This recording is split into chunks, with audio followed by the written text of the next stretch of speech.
Here are my rankings of the Fast and Furious movie. At number 11, Tokyo Drift. This was just a really bad movie. I'm sorry, it just was. And this wasn't even stupid entertaining. This was just dumb. At number 10, Fate of the Furious. I hate this movie with a passion. I fucking hate this movie with a passion. I really do. I fucking hate this movie with a passion. I fucking hate this movie. At number 9, F9. You know what? This was a little bit more entertaining than Fate of the Furious, but still, fuck this. At number 8, The Fast and the Furious.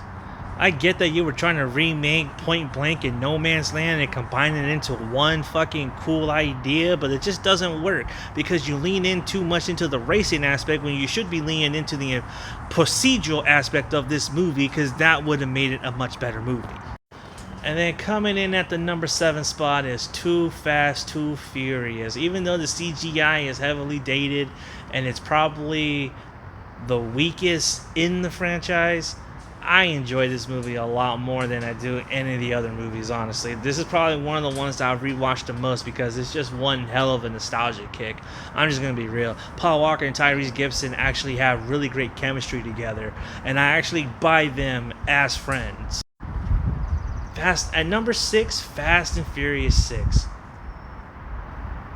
This was actually an okay movie. I actually had a blast with this, but I just like the next movie a little bit. Because at number 5, it's Hobbs and Shaw.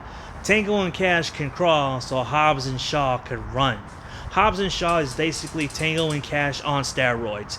It's fucking roided the fuck out, man. It's adrenaline all the way through. It's roided out and pumped full of adrenaline, and it's ready to go.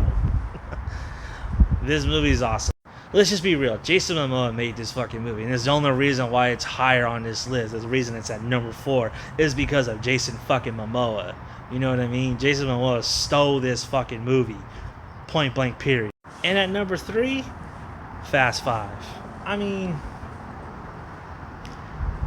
this is peak Fast and Furious right here. With the introduction of The Rock, this movie just it catapulted the franchise to new heights. And you can't say it didn't, because let's just be real, the introduction of The Rock made this franchise bigger than what it was at that time. Because at number 2, Fast and Furious really leaned into the procedural aspect of what the first one should have done, and was actually kind of a soft reboot of the franchise. I actually like this movie a lot. But this is one hell of a goodbye to the franchise, because this was peak Fast and Furious, and the franchise should have ended with this fucking movie.